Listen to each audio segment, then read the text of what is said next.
भगवान वासुदेव श्री कृष्ण की जय। ओम नमो भगवते वासुदेवाय। ओम नमो भगवते वासुदेवाय। श्री कृष्ण गोविंद हरे मुरारी, हे नाथ नारायण वासुदेव।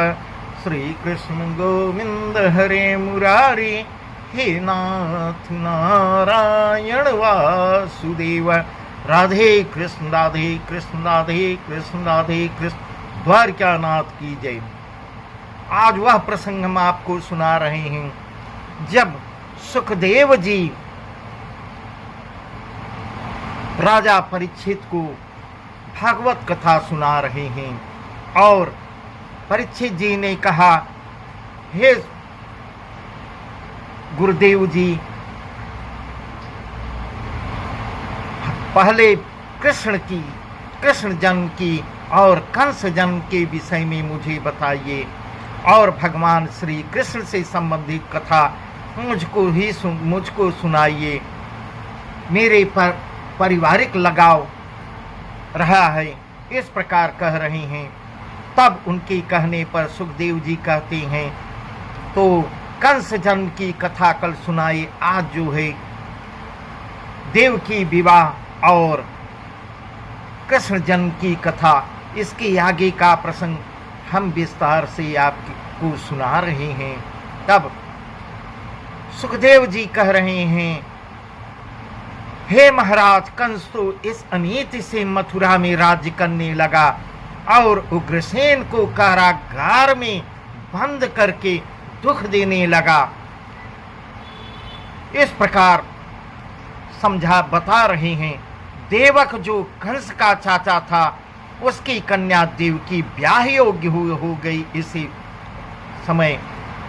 तो कंस से कहा कि यह लड़की, इसका ब्याह कहाँ किया जाए। तब कंस बोला, सूरसेन के पुत्र वसुदेव को उचित वर है।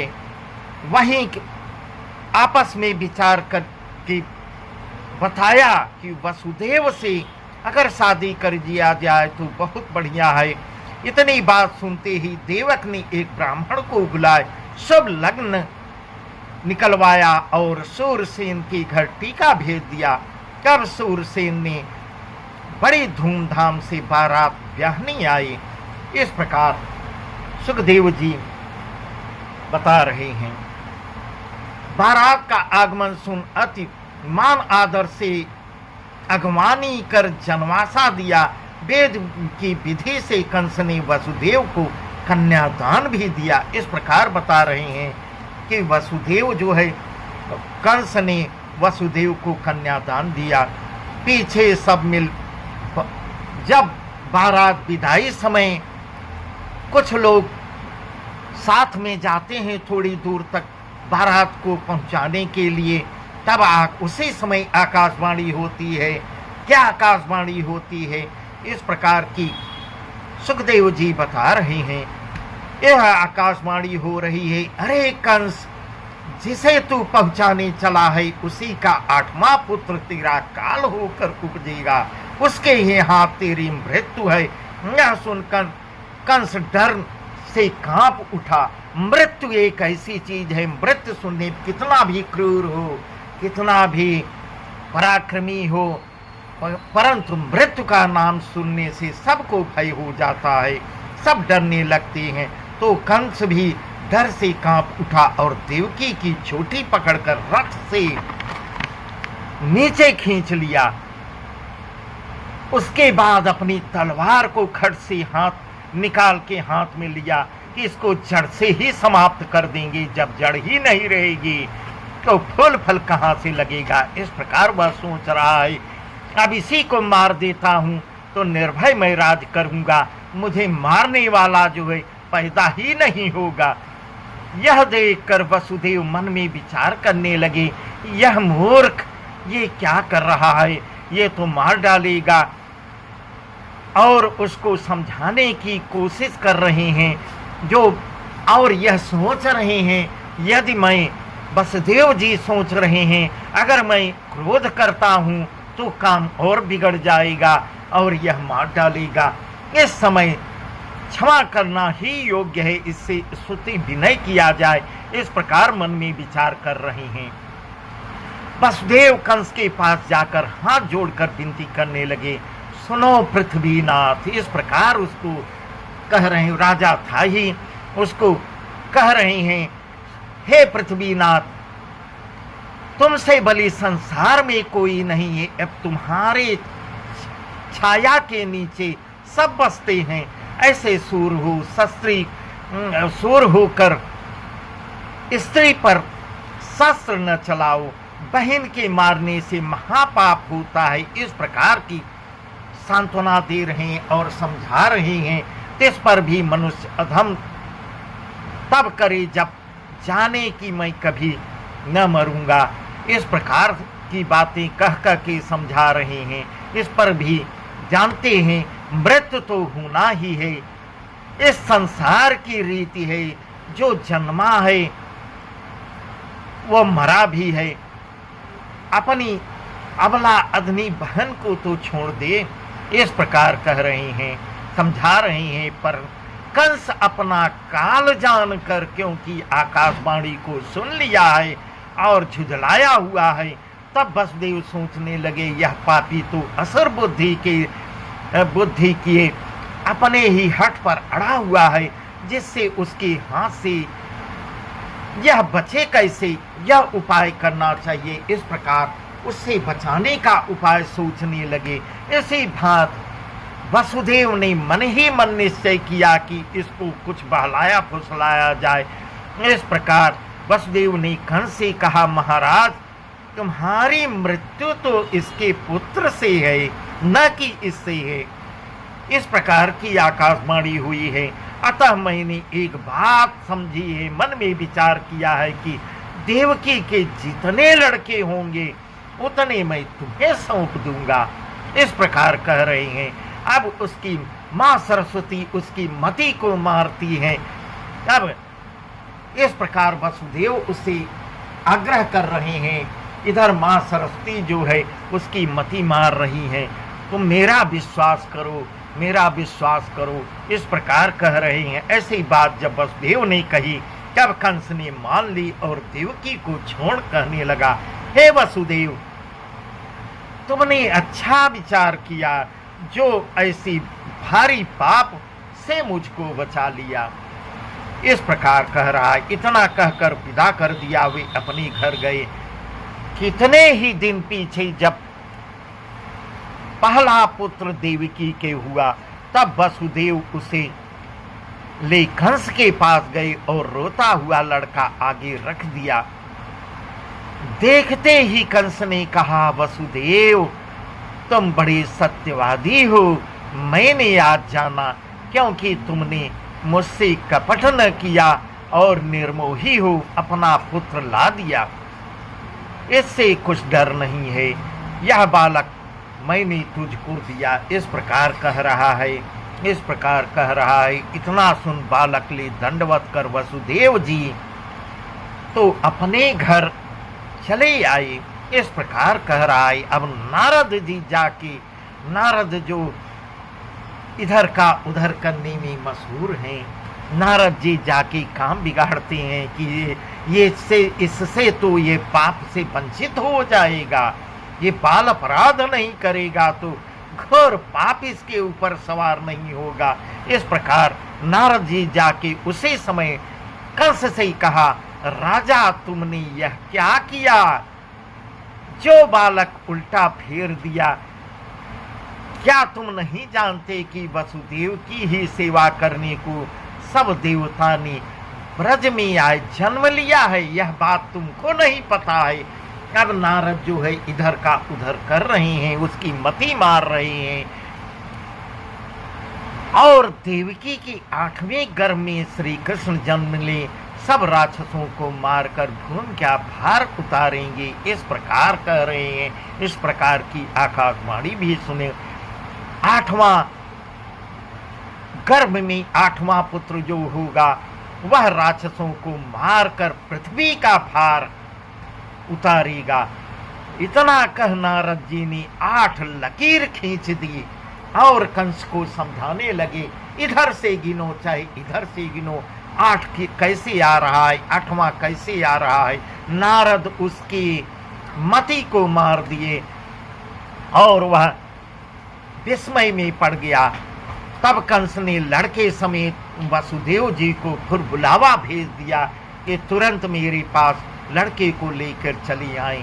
नारद जी तो समझा बुझा कर चले गए, अपना काम करके नारद जी आगे बढ़े। कंस ने वसुदेव से बालक ले मार डाला। ऐसे ही जब 2 पुत्र हुए तब वसुदेव ले आवे और कंस मार डाले। इसी रीति से 6 बालक मारे। तब 7वें गर्भ में शेष रूप जो भगवान हैं उन्होंने या निवास किया। इस प्रकार सुखदेव जी राजा परीक्षित को बता रहे हैं। तब सुखदेव जी कह रहे हैं, राजा परीक्षित से कह रहे हैं कि राजा जैसे ही गर्भ में हरि आए और ब्रह्मादिक ने स्तुति करी और देवी जिस भांति बलदेव जी की को गोकुल ले तहां 8 पहर, इस प्रकार कह रहे हैं सुखदेव जी, जिस रीति को उस रीति को कहता हूं। एक दिन राजा कंस अपनी सभा में आके बैठा और जितने दैत्य उसके थे बुलाकर कहा, सुनो, सब देवता पृथ्वी पर जन्म ले आए हैं, इन्हीं में कृष्ण भी अवतार लेंगे, उन्हीं के बीच कृष्ण अवतार लेंगे। यह भेद मुझसे नारद मुनि ने बताया है। इससे अब उचित है कि तुम जाकर सब यदुवंशियों का ऐसा नाश करो कि जो एक भी जीवित न बचे। यह आज्ञा पाकर सबके सब नगर में जाते हैं और पकड़ पकड़ कर बच्चों को मारने लगे। खाते पीते, खड़े बैठे, सोते, जागते फिरते, चलते फिरते, जिसे जैसा पाया दुख दे देकर मार डाला।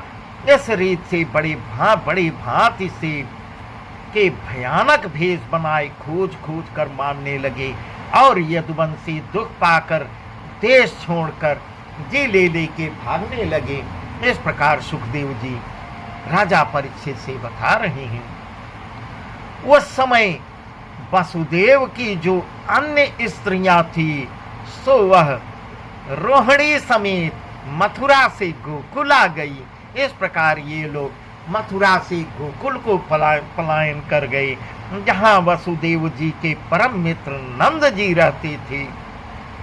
उन्होंने अतिहित से आशा भरोसा दे रखवाई। तब वे आनंद से रहने लगी। जब कंस देवताओं को यों सताने और अतिपाप करने लगा, तब भगवान विष्णु ने अपनी आंखों से अपनी एक माया उपजाई। इस प्रकार सुखदेव जी वर्णन कर रहे हैं। वह हाथ बात सन्मुख आई, उससे कहा, तू अब संसार में जा, अवतार ले मथुरापुरी के बीच, जहां दुष्ट कंस मेरे भक्तों को दुख देता है और कश्यप अदिति जो वसुदेव देवकी हो ब्रज में जन्मे हैं। ये वसुदेव और देवकी जो है कश्यप और अदिति थे। इस प्रकार वर्णन कर रहे हैं। तिनको मोद रखा है, कैद कर रखा है 6 बालक को, तो कंस ने मार डाले। अब 7वें गर्भ में लक्ष्मण जी हैं। इस प्रकार कह रहे हैं कि 7वें में शेष जी अवतार लेंगे। उनको देवकी के उदर से निकाल गोकुल में जाकर इस रीति से रोहिणी के गर्भ में डाल दो। यह भगवान श्री नारायण की माया है। इस प्रकार पेट में कोई दुष्ट न जाने और सब लोग तेरा यश बखाने। इस प्रकार कह रहे हैं। इस भांति माया को समझाया। श्री नारायण बोले कि तू पहले जाकर यह कार्य करके नंद के घर में जन्म ले, फिर वसुदेव गृह में अवतार ले, मैं भी नंद घर आता हूँ। इस प्रकार माया से समझा रही हैं कि पहले जाके तुम अवतार लो, फिर मैं भी आ रहा हूँ। इतना सुनते ही माया उठ मथुरा में आई और मोहनी रूप बना वसुदेव के घर में बैठ गई। इस प्रकार सुखदेव जी सुंदर ढंग से सुखदेव जी वर्णन कर रहे हैं। इस रीति से श्रावण सुदी 14 बुधवार को बलदेव जी ने गोकुल में जन्म लिया। इस प्रकार गोकुल में अब बलदेव जी जन्म ले लिए और माया ने वसुदेव देवकी को जाय स्वप्न दिया कि मैंने तुम्हारा पुत्र गर्भ से ले जाकर रोहिणी को दिया है, तुम किसी बात की चिंता मत करना। इस प्रकार उनको स्वप्न दे दे के आश्वस्त भी कर रहे हैं। सुनते ही वसुदेव देवकी जाग उठे और आपस में कहने लगे कि यह तो भगवान ने भला किया, यह उनकी माया है, पर कंस को इस समय चेताना चाहिए, नहीं तो क्या जाने पीछे क्या दुख दे। क्यों यो सोच समझ रखवालों से बुझाकर कहा। उन्होंने कंस को जा सुनाया कि महाराज देवकी का गर्भ अधूरा गया, बालक कछु पूरा न भया। सुनते ही कंस घबरा कर बोला कि तुम अब की बेर चौकसी करियो। इस प्रकार अपने चौकीदारों पहरेदारों को कहता है कि इस बार अत्यंत कड़ी चौकसी रखो, क्योंकि 8वें गर्भ का मुझे डर है। जो आकाशवाणी हुई है उससे भयंकर डर हुआ है। बलदेव जी के जन्म के बाद जब कृष्ण जी देवकी के गर्भ में आए हैं, तभी माया ने जानंद की नारी यशोदा के पेट में वास किया है। भगवान नारायण की जय। भगवान नारायण देवकी के गर्भ में आ गए। दोनों आधान से थी कि एक पर्व में दोनों नहाने गई। वहाँ ये संयोग से यशोदा भी आन मिली, तो आपस में दुख सुख की चर्चा चली। निदान यशोदा ने देवकी को वचन दिया, कहा कि तेरा बालक मैं रखूंगी, अपना तुझे दूंगी। ऐसा आपस में बात कर रही है। यहाँ सुखदेव जी बता रहे हैं सच बात। आपस में जब चर्चा हुई, ऐसे वचन दे, यह अपने घर आई और वह अपने घर गई। इस प्रकार सुखदेव जी कह रहे हैं।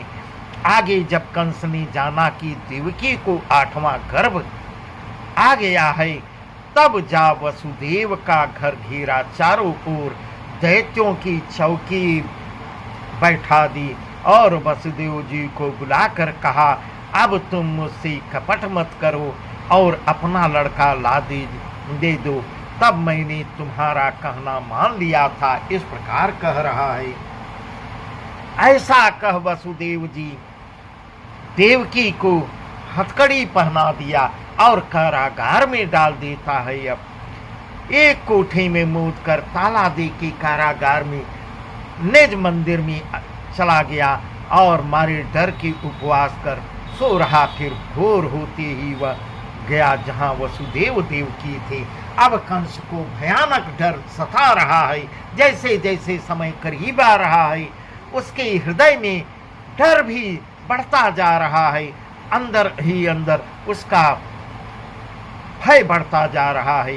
गर्भ का प्रकाश देकर बाहर गज सिंह, स्वान और अपने बड़े बड़े योद्धा और वहां चौकी को रखवाए और आप भी नित चौकसी कर बराबर वह निगरानी स्वयं निगरानी रखने लगा। एक पल भी पल पल क्या समाचार लेता था तथा 8 पहर 64 घड़ी कृष्ण रूप काल ही समान दृष्टि आवे, जिसके भय से प्रभावित हो रात उसकी चिंता में व्यतीत होती थी। इस प्रकार का भय सताने लगा। प्रभु का आगमन, नारायण का आगमन उसको आगाह करने लगा और मन ही मन अपने आप सशंकित हो के डरने लगा। इस प्रकार सुखदेव जी राजा परीक्षित को बता रहे हैं। इधर कंस की तो यह दशा थी, उधर वसुदेव और देवकी पूरे दिन महाकष्ट में श्री कृष्ण ही को मनाते थे। इस प्रकार वो दोनों लोग पति पत्नी केवल कृष्ण का ही मनोमन भजन कर रहे हैं, उनकी वंदना कर रहे हैं, उनके मन का सोच मनाते हैं कि इसी बीच भगवान ने उन्हें स्वप्न दिया। तब नारायण ने आके स्वयं उनको स्वप्न दिया, उनके मन का सोच दूर किया कि हम बहुत ही जल्दी जन्म लेने वाले हैं, तुम्हारी चिंता को दूर कर देंगे। इस प्रकार नारायण जब स्वयं आकर स्वप्न दिया, यह सुनकर वसुदेव देवकी जाग उठती हैं। इस प्रकार स्वप्न देखते देखते जाग उठते हैं। इतने में ब्रह्मा रुद्र इंद्रादि सब देवता अपने अपने विमान छोड़ अलख रूप वसुदेव के घर में आए और हाथ जोड़ जोड़ कर वेद गाए, गर्भ स्तुति करने लगे, सब स्तुति करने लगे। नारायण के आने का समय हो गया, देवताओं को सब आभास हो गया और सब पहले से ही आके स्तुति करने लगे। सब नर रूप में आकर, उस समय उनको तो किसी ने न देखा, पर वेद की धुन सबने सुनी, ऐसा सुखदेव जी वर्णन कर रहे हैं। सुखदेव जी की जय, सुखदेव जी की जय। ऐसा बता रहे हैं कि किसी को कोई देख नहीं पाया, पर वेद धुन सबने सुनी। वेद जो है, जो वंदना कर रहे हैं, वह सबके ऐसा मौसम हो गया, प्रकृति ऐसी बदल रही है कि अपने आप बसंत ऋतु आ रही है। इस प्रकार जैसे सुहाना हो जाता है, उन प्रभु के आगमन की सूचना नर नर को, प्रत्येक वासी के मन में जैसे अपने आप हरा भरा हो रहा हो, इस प्रकार होने लगा। यह आश्चर्य देख रखवाले अचंभे में रहे और वसुदेव देवकी को निश्चय हुआ कि भगवान बेग ही हमारे दुख को दूर करेंगे। इस प्रकार का प्रसंग सुखदेव जी राजा परीक्षित को बता रहे हैं। बस आज का प्रसंग यहीं तक, आगे बहुत ही सुंदर ढंग से वर्णन किए हैं, जिसको मैं कल बताऊंगा। भगवान वासुदेव श्री कृष्ण की जय, सुखदेव जी की जय। ओम नमो भगवते वासुदेवाय, ओम नमो भगवते वासुदेवाय। श्री कृष्ण गोविंद हरे मुरारे, हे नाथ नारायण वासुदेव। श्री कृष्ण गोविंद हरे मुरारे, हे नाथ नारायण वासुदेव। राधे कृष्ण राधे कृष्ण राधे कृष्ण राधे कृष्ण। द्वारकानाथ की जय हो।